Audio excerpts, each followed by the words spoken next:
네, 여러분 안녕하세요. 오랜만에 인사드립니다. 제가 3주 정도 한국에 좀 다녀왔어요. 그래서 한국에서 여러 가지 의미 있는 만남도 있었고 우연한 만남도 있었고 여러 가지 일들이 있었습니다. 그래서 앞으로 몇 주간 한국에서 제가 보고 만난 사람들 그리고 만난 인연들에 대해서 그리고 지금의 한국을 보면서 제가 좀 느낀 점들을 나누는 시간을 가지려고 합니다. 예. 일단, 지난번에 제가 한국을 간 게 4년 전이었는데, 4년 전과 지금은 또 많이 바뀌었더라고요. 그래서 오늘은 그 바뀐 점들 중에서, 한 가지 좀 특이하게 제게 와닿았던 부분들을 얘기하고자 하는데요. 가장 크게 들어온 건 이제 대부분의 식당과 카페들이 9시나 10시 정도에 이제 문을 닫는다, 클로즈 한다는 거였는데 그 이전에는 더 늦었었거든요. 뭐 12시까지, 기본이 12시까지 하기도 하고 그랬었고, 근데 지금 이렇게 봐서 몇몇 지역의 술집들을 제외하고서는 대부분 9시나 10시면 문을 닫는 것 같더라고요. 그래서 생각보다 빨리 한국의 문을 닫아서 경기가 그렇게 좋지 않은 상황이다라고 생각을 하기도 했고, 또 다른 이유를 제가 들은 바에 의하면, 최저임금 자체가 많이 이렇게 상승이 돼서 지금 같은 불경기에 문을 열어서 이제 그 직원들을 그 임금을 지급해야 되잖아요. 그러니까는 그게 좀 많이 부담이 된다. 그래서 문을 일찍 닫는다. 그런 얘기도 들었습니다. 그것과 관련해서 또 한 가지 많은 게 그 식당이나 이런 데 가보면 서빙 하시는 분들이 그 몽골이나 중국에서 오신 분들이 꽤 많은 것 같더라고요.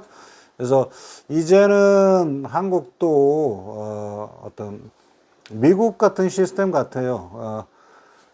뭐라 그럴까요? 그 최저임금에 싼 임금의 레이버는 주로 이민자들인가 아니면 외국인 노동자들이 많이 종사를 하고 있고, 젊은 세대들이나 한국 분들은 그런 쪽의 일들을 잘 하고 싶어 하지 않고 뭐 그런 현상들이 있는 것 같은데, 그래서 제가 좀 생각을 해본 것이 뭐냐면 이미그레이션 시스템이에요. 그러니까 이민자 시스템인데, 지금 미국에서 여러분 많은 이야기들을 할 거예요. 뭐 불법 체류자들을 다시 본국으로 송환시킨다, 아니면 외국으로 추방한다, 이런 얘기들도 있고, 어떤 뭐 유튜브나 이런 데에서 이야기되는 것들을 바라보면은 심지어 합법적인 신분으로 영주권을 가진 사람도 그 permanent residentship이 아닌 2year나 10year, 그러니까 2년이나 10년 그 제한 있는 그런 그 기간 동안에 어떤 체류가 허락된 영주권자들, 그린카드 홀더들은 다시 본국에 갔다가 다시 돌아오지 못하는 경우도 많이 생긴다, 이런 얘기도 있어요.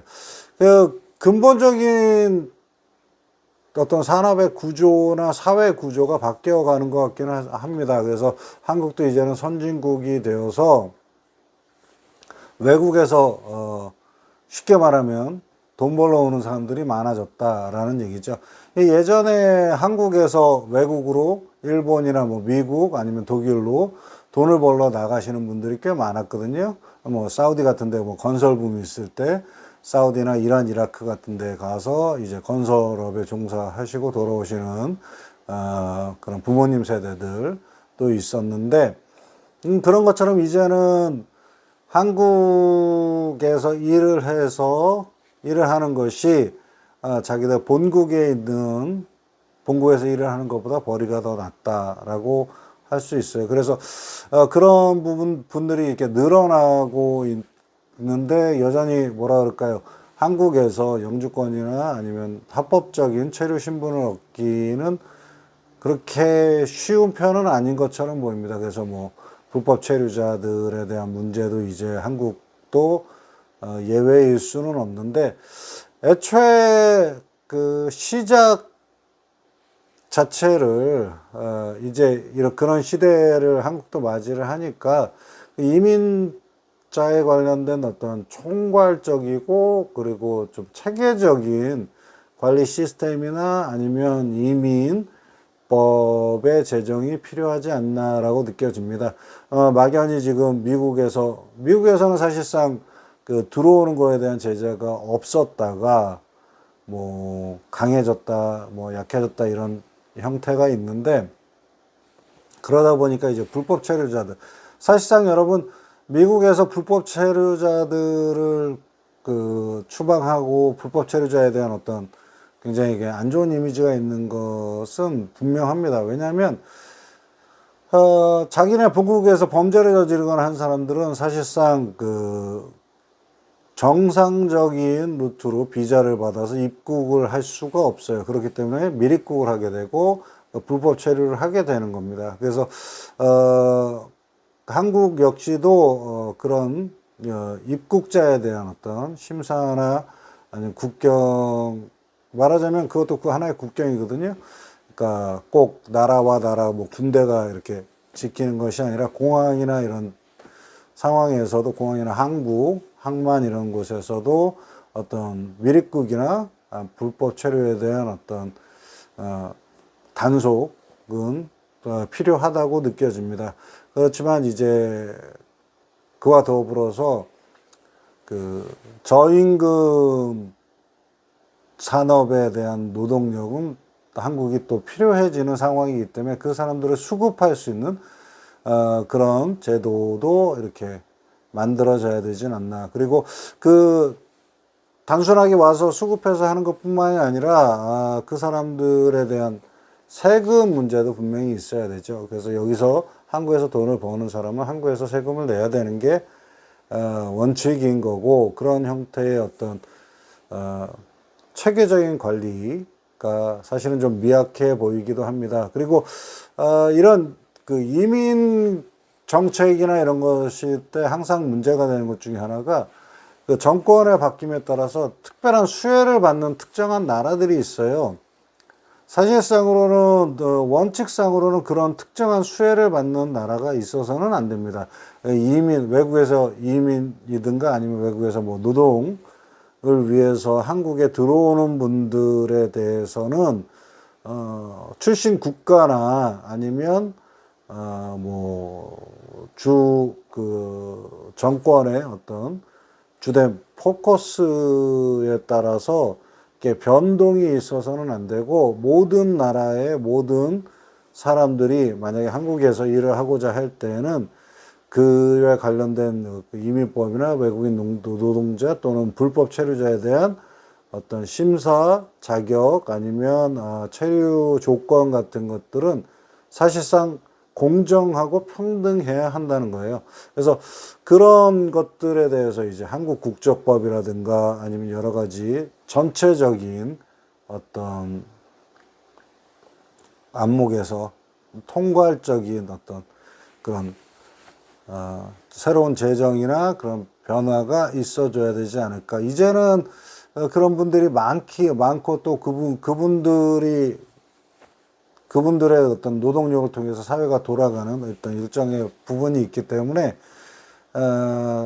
단순하게 뭐 그때그때마다 이렇게 조금씩 특혜법 아니면 무슨 법 이렇게 만드는 것보다 전체적인 과정을, 어떤 시스템을 조금 더 세밀하고 그리고 조심스럽게 제정을 해야 되지 않을까. 일단 시작되는 단계이기 때문에 미국처럼 이제 이미 시작이 돼서 손보기가 조금 힘든 상황이 되기 전에 그리고 어떤 이민자, 외국인 노동자에 대한 어떤 사회적인 반감이나 그런 것들이 커지거나 아니면 그런 것들이 생성되기 전에 조금 더 주도 면밀한 그런 계획이 필요하지 않나 느껴집니다.